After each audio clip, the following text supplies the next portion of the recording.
So this is real. This is real. And this is the hard way, which is the real way. Others may say, oh, just read the zikr, you'll be okay. So many saying, no, you don't hate that one. That one put black magic on you. You want to remove that black magic? I have tawiz. Give me $300. I'll give it to you. Millions are like that, isn't it? Everywhere. To give irshad, very few. To make a man to become a man, not to become crippled. Astaghfirullah azim wa atubu ilayh. Assalamu alaikum wa rahmatullah. Any questions anyone has?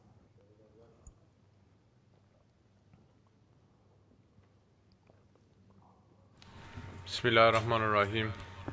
How can a murid of Shaykh Mawlana Nazim be connected without being in an association of weekly zikr with others of like mind and never meeting him? Is it advisable to continue to live alone and only have connection through the internet?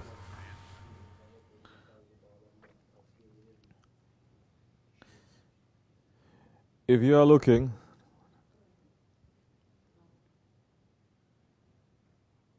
for advancement, to become better in this way and to make progress in this way, certain things have to change. If you're not looking for progress, then don't do anything.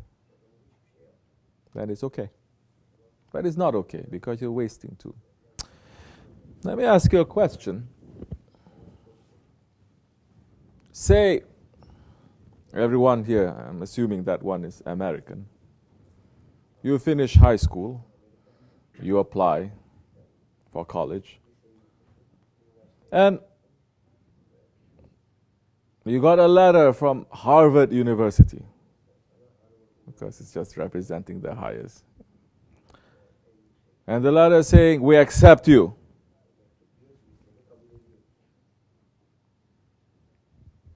What are you going to do? We accept you and we may even give you a scholarship. Don't worry, it looks as if it's difficult, but it may be easy. Anybody in their right minds is going to say, no, I don't accept. Anybody in their right mind is going to say, I accept, but I like to study from here. I'll go online. We'll put that online thing on hold a little bit. No, you're going to run, isn't it? That is a dunya. Or somebody say, you have a position here in this company, we're going to pay you this much money, but you have to come now, where the company is. What are you going to do? You're going to say no?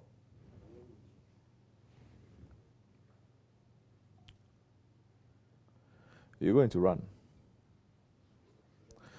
But you're saying now, I'm stuck here. I cannot move anywhere. I cannot find a community.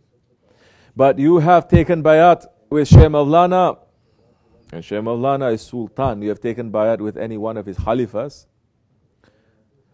And if the Khalifah is saying to you, stay over there, and if you maintain a strong connection to that Khalifah, and you are the only one there, if you are really sincere, after a short time, you will represent that Khalifah. You're not just going to sit there. After a short time, you will start gathering people around you. Because this tariqat is based on association. That is, if you want to make progress. If you're saying, I don't want to make progress, I like my life, but I like tariqat too, I want to keep a balance, meaning I want a little bit of haq and a little bit of batil. That's what balance means, right?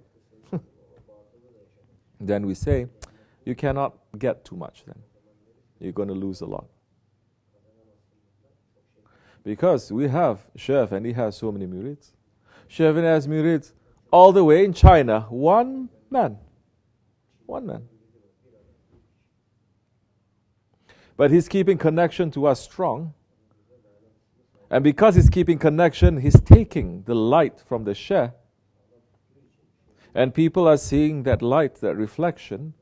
And before you know it, Maybe it's going to take 1 year, 2 years. Maybe it's going to take some time, but it's not really the time. It's the connection that you have. What I mean by the connection, you're going to be in consultation. You're going to run to serve the Dergah of that Khalifah that you are serving. You're not just going to say, oh, just pray for me.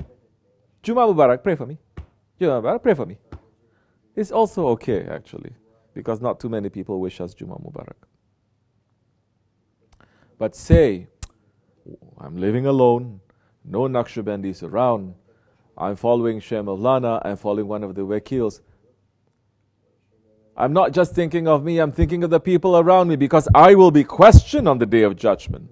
You are staying there, you are following the Sultan al-Awliya. What did you do to bring this light to the people around you, to your community? Don't come up with thousands of excuses. Say, because of this I cannot, because of this I cannot. No.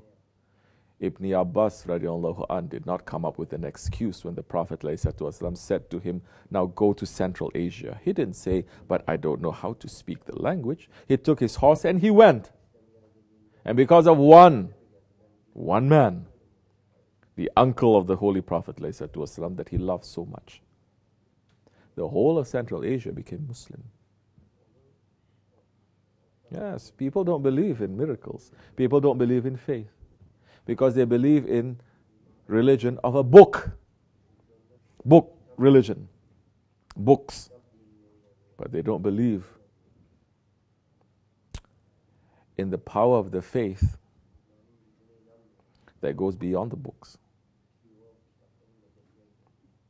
So, you're sitting there, you're alone, you say, what can I do? I say, do some work. But so many people, they are cheating and lying too. They don't really want to do any work. They just want to sit.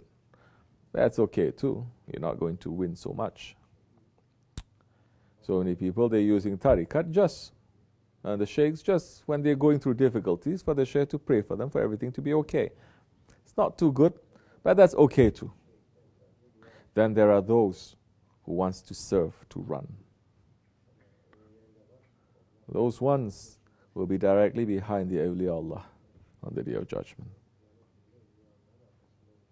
So, where you want to see your rank on the Day of Judgment, you want to be in front, a lot of work, then run to carry some work. You want to sit all the way in the back, then don't do anything, sit all the way in the back. Now you have internet and everything. Allah is making it easy. Sit, make some sohbat, listen to some, make the zikr, then ask yourself, what am I doing with all of this then? We have so many people asking. It's very simple. How are you going to serve? How are you going to serve the Dergah? So simple. Spread the sohbat. Then that time it gets more difficult, because in order to spread the sohbat of our Shaykh, first you have to follow the Shaykh properly. That's when the work begins too. Good luck to you, inshallah. May Allah make it easy for you. But, you know, you can always get online. You can always call. That's okay too. Assalamu alaikum wa rahmatullah. Washka. Should you eat your dessert? Eat. Drink some tea. Bismillah ar-Rahman ar-Rahim. There are many Osmanli Naqshbandi Mureeds all over the world, but they do not know how to properly serve the Dergah. What do you advise them to do? Learn how to serve the Dergah properly. Go to the Dergah. Follow the authority that is in the Dergah. For the Mureeds, it is not for you to question that authority. Right or wrong, doesn't matter. Don't question it. You see something, it's questionable, you may still come and speak to me. Everyone has direct access to me. You may say, I'm seeing this, I don't understand. It's different from seeing something and complaining. This one did this wrong, this wrong. You say, I'm seeing something, I don't understand. Can you clarify something for me? That is, if you want to speak. But don't fight. Don't start to question. Don't start to make a fitna. A question mark there? Ask me the question. I'm always saying, you have any questions? Say something. That wakil is not doing things that are 100% according to your level. That's okay for you to ask me. It's not okay for you to ask him. It's not okay for you to judge him. It's not okay for you now to spread and to tell other people, look, he's doing this. Not for you. You may come to me directly. You come to me directly, you're not going to get affected. You try to fix it by yourself, you're going to have the burdens crushing you. Because our work, our job as Murids is to obey. Those in authority, they'll be fixed, if needs fixing, by those in higher authority. That's how it is, that's how it always will be. So, you're going to run. How to serve the Dergah? Well, it'll be easier, inshallah, that question to answer, because the only place in this whole world that people have direct access to Shaykh Efendi and knowing how he trains Murids to serve the Dergah, the only place in this whole world is here, in the Catskills, in the Osmanli Dergah in New York. I'm not saying because we are special. I'm not saying we are the only ones. But because Shaykh Efendi had put the markaz here, and he spent most of his time here, and the training that is given to us as Murids, he has not given it to anywhere else. It's not because he gives us so many secrets. I'm not talking about that. I'm talking about how he is strong and with firmness, knocking us wall to wall. And with that knocking wall to wall, the secret comes, yes. He has not done that anywhere else, as far as I know. So many times you cannot, because people, they cannot take it, especially the elderly ones. Younger ones, they're a bit strong. They still have hope. They still have growth. Elderly ones, after a certain time, they're like... But then there are some with youth. They're young in the spirit, and they still want to grow. Then that's the time. Get ready to get knocked wall to wall. It will be easier if they come and they see how things are run here.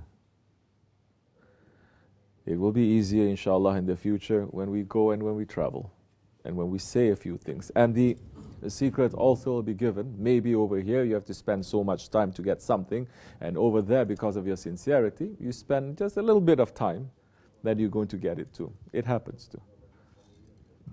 But understand, what is a Dergah? What is a Dergah? Dergah is just a place for you to sit down, have tea, make zikr. You can do that too. It's not too much benefit you're going to get. But if you see a Dergah is a place where you want to have a community, where you want to have a village, that you want to live as Muslims, as believers, and with that aim, then you're going to run to build it. Slowly but surely you're going to run to build it. The aim is for all of us, following our Shaykh, to live next to each other, to have daily access to the zikr and the sohbat, to put Islam, to put the sunnah of the Rasulullah ﷺ first into our lives, to raise our children and our grandchildren in that atmosphere. That is a Dergah. So if you have that aim, I don't need to tell you anything, what to do. You're going to try to find ways. You're going to start building up. It's not a matter of getting land here and there also, which anybody can also do. First, you have to build the spirit. First, you have to build the community, the faith. The hearts have to come together first. When the hearts are together, then Allah will open a way. The hearts were together in Mecca. And Holy Prophet ﷺ trained them for 23 years with the most difficult training in the world. And when that training was complete, Allah opened up the whole city of Medina. And when they passed that test in Medina too, then Allah subhanahu wa ta'ala open up the whole world. So, inshallah Rahman, may it be easy. Assalamu alaikum. Tamam, başka. Last question. Say. Bismillah ar-Rahman ar-Rahim. What can we do when we have anxiety or feel panic? Bismillah ar-Rahman ar-Rahim. First thing you need to do, renew your wudu. Cold water. Pray 2 rakats.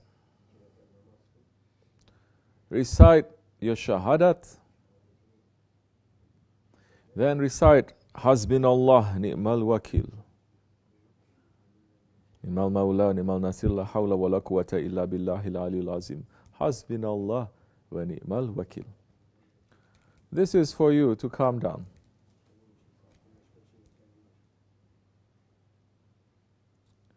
Then sit and understand where that panic is coming from.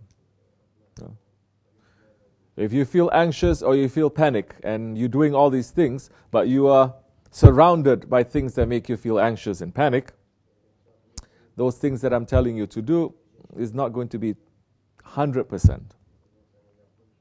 And sit and understand what are the things inside and outside that's making me to feel panic or anxious. Then run away from it. So many people, they feel panic or depressed or anxious, and we say it's because you are just being busy with people who make you feel anxious. Run away from them. But I cannot. Then good luck to you. Or they feel anxious and they feel panic because they by themselves the whole day with their shaitans, with their ego. And we say, now you have to come out. You have to be active. You have to see people. You have to speak. I don't want to do that. I'm on the internet whole day. Then you say, good luck to you. You may say that with it, you may renew your wudu, but it's not going to give you too much. 100% is not going to give you. It's like a man who's saying, I want to quit smoking. And I quit smoking, but I feel so difficult, so painful. I'm having withdrawals. And we say, you're having withdrawals. And what happened? And time to time I smoke too. We ask them, who are the people you hang out with? Oh, they're all smokers. What can we do now? We can give you the best of medicine, but until you come out from that situation, you're not going to be able to fix yourself. Isn't it sohbat all over again? Isn't it association? Association, who you're associating with, that is going to determine who you are and what your faith is. Like what we said earlier. Holy Prophet ﷺ saying, Hazrati Ali saying, the man's religion is according to the friends that he keep. So check your friends. Your religion is according to the friends that you have. Who do you associate most? Who do you hold it to your heart? And that time you'll be able to have a gauge. May Allah forgive me and bless you for the sake of the Holy Prophet ﷺ. Inshallah Rahman, I will see you on the night of Bara'at. And we should take these few days to put our heads back together, inshallah. Do a little bit more extra worship. Don't get angry. Don't fight. It'll be okay, inshallah Rahman. For the sake of the Prophet. And our Shaykh. Al-Fatiha. Ameen. Assalamu alaikum wa rahmatullah. Have a good day.